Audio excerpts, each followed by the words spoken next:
Hello and welcome to the first ever episode of Damien's Midweek Markets. Now, this is a podcast show that was born from listener demand really, where people wanted more contemporary content around investment markets. So, true to my word, we're launching this podcast. It's going to be a show that's going to last about 10 to 15 minutes each week, and it's going to look at some of the stuff that's going on in markets and try and decipher them, make them more interesting. Now, the aim is to get people who are already investing or maybe new to investing to be engaged with what's going on in markets.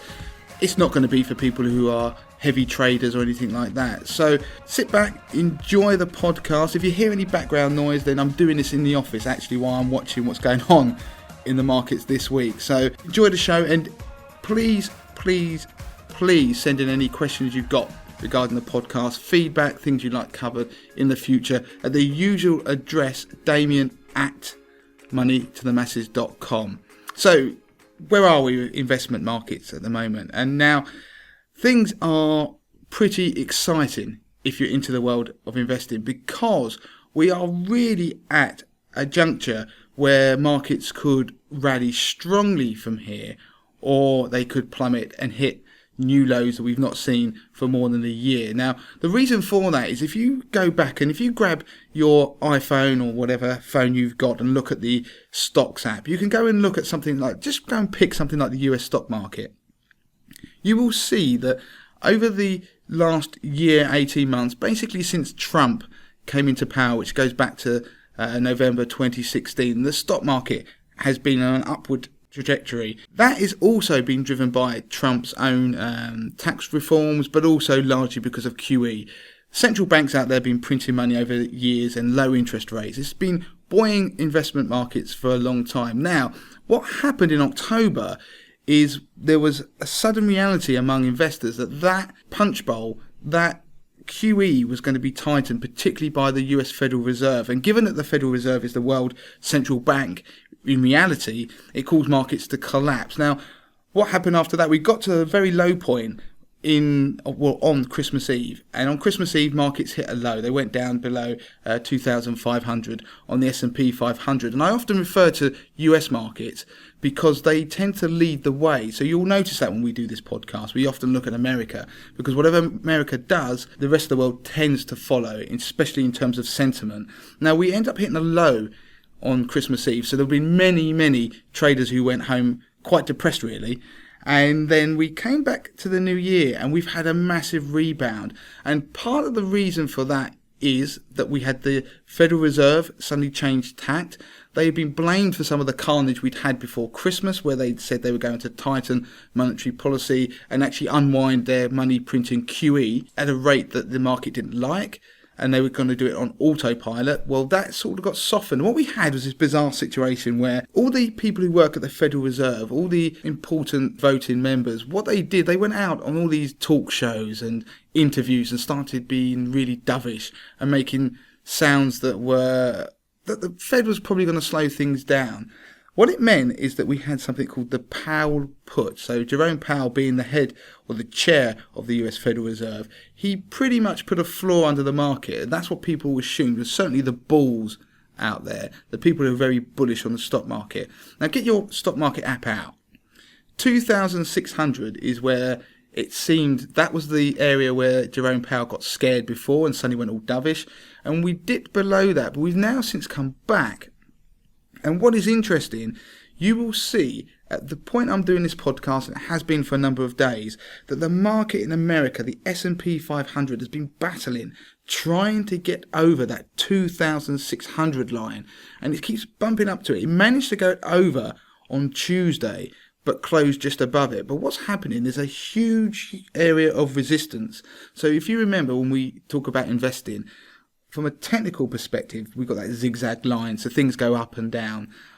What happens is when we go up and then we start to roll over and fall again, you'll get levels where people step back in and buy, and they're called levels of resistance.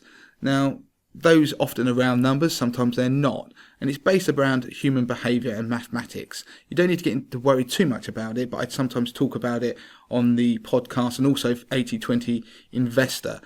Now, when we go through some of those support levels and then the market takes another leg lower, those lines that were support become resistance. And that's what's happened around 2,600 on the S&P 500 in America and about 2,650 on that index. So we're in an area that is very hard for the bulls to push up through. And every time it tries to hit there, it retreats. But it's starting to nudge away. And the reason why that area is becoming more and more important is if you go and look on a chart, it won't be on your phone, but you can find them online. There are these moving averages that people like to use. Moving averages just take, say, the last 50-day prices on an index and takes an average of them, and you can chart it, so it gives you a smoother line rather than the zigzag up and down you get when you chart any index on a daily basis.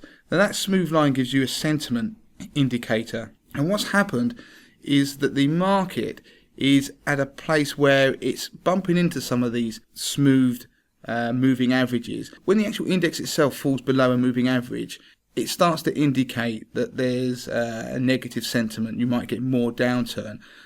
At the moment, around that 2,600 point, not only have you got that resistance level I was saying about supply and demand, but you've also got these moving averages. So it is, one of the most exciting points I've seen for a very long time in markets. We could explode higher or we could explode lower, and we just don't know which way it's going. Now, if you also look out in the investment press or you see headlines, some of the drivers at the moment, one of them is China. Now, China is the second largest economy in the world, and it is struggling. It's starting to slow. And now we talked about the Fed and QE being unwound, being one of the drivers for the market falling in the last quarter of last year. But in reality, one of the other reasons is that global growth seems to be slowing, and people are starting to become worried about a recession, and that is causing people to start repricing stocks, and particular stocks that are exposed to the economic cycles of any given country. So there is a reality that maybe this sell-off we've had is not just all about the Fed, but it's also about slowing global growth, and China is very aware of that. So what they're doing is announcing huge stimulus plans, tax cuts, or just basically injecting cash into the financial system to try and boost things. And you will notice that every day you see those headlines, have a look. When you see those headlines, that enthusiasm you see in Asia on the night before, when you wake up in the morning, you'll see they've gone up and they're all green on your stock app on your phone. You'll start to see some of that bleed over into America and into the UK. But it's not necessarily lasting. One of the key drivers at the moment, and for the next week, focus on US earnings season, because at the moment all the companies in America are starting to release their earnings figures, and we're expecting an earnings season that's going to disappoint. It's not going to be as stellar as the one that we had previously, and of course don't forget, fundamentals at the end of the day are how stocks should be priced. If a company is doing well, making lots of profit, you'd pay more to own its shares. And of course fundamentals haven't always been the main driver of stock markets because of QE in the last sort of 9 years, and the Fed manipulating markets. But with the Fed disappearing and global central banks maybe tightening, people start looking at fundamentals and whether companies are making money or not. And of course, if they're not, that may be negative for stock markets. So are we going to have a bull market come back, or are we going to descend into an even bigger bear market? Keep an eye on the 2,600 on the S&P 500, where we go from there, break lower or above, and the 2,650 on the S&P 500. Interestingly, also look at the 10-year US Treasury yield. Now, the 10-year US Treasury yield is around 2.7%. All you need to know is when that yield goes lower, that means that people are risk averse and they may be pricing in slowing economic growth and a recession. But what tends to happen when the stock market rallies, people sell bonds, they go for it, they buy stocks, they like more riskier assets and want to buy into stocks because of the fear of missing out. Now that tends to have the impact of actually driving up yields as people sell out.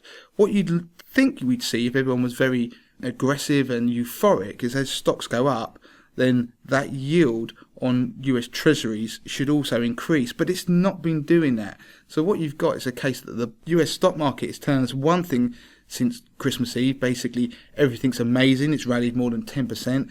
Off we go, gangbusters. But the bond market is saying, I'm not so convinced. So keep an eye on that 10-year Treasury yield. And I mean, before I finish this week's midweek market roundup, I can't not mention Brexit. Now, Brexit is a complete unknown. No one really knows how it's going to impact markets because we don't even know what's going to happen. I mean, by the time I've recorded this, Theresa May has obviously had her plan rejected in the House of Commons. But what I wanted to draw your attention to is have a look at the pound.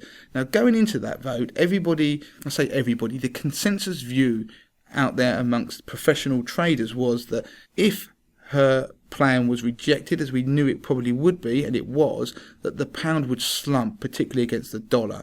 Because think of the pound as a measure of confidence in the UK and the UK economy. But what actually happened after that vote was when it was rejected, the pound rallied, and we're at highs now between $1.28 and $1.29 that we've not been for months. And what that showed is, interestingly, that the currency markets are factoring in or increasing the likelihood of a Brexit not happening. We're not talking about no-deal Brexit. We're talking about Brexit not even happening or it being delayed. And when you see all the noise when you're looking at BBC News or whatever, you see lots of headlines of people saying, what's it mean? They roll out MPs and experts. Currency markets, for knee-jerk reaction, are normally quite good at cutting through all that noise and giving you some insight into what they believe it actually all means. And at the moment, currency markets are telling us that at the current state of play, Brexit seems less likely, or certainly a no-deal Brexit seems less likely than it did a few days ago. And of course, currency markets are probably among the most volatile investments out there, so that could change. But keep an eye on that on your stock app. If you just want to ignore all the noise out there in the media and you want to get a feel for what's going on with Brexit, have a look at the pound versus the dollar exchange rate. And as soon as there's a wild move either way, then you know something has happened. So that's it for this week on the Midweek's Market podcast. I'll be back next week and talk about probably the US government shutdown will be still going on. And that may, by that point, start impacting stock markets than it currently is at the moment, because the stock market is largely ignoring the US shutdown. But the US shutdown, if it continues, will start to impact economic growth, which will then in turn start to impact the stock market. But that's something for another time. As I said, please send any feedback, questions to Damien at moneytothemasses.com. And of course, you can get me on Twitter at money2themasses with the number 2 and ask any questions there. So that's it for this week, and I will see you all again next week.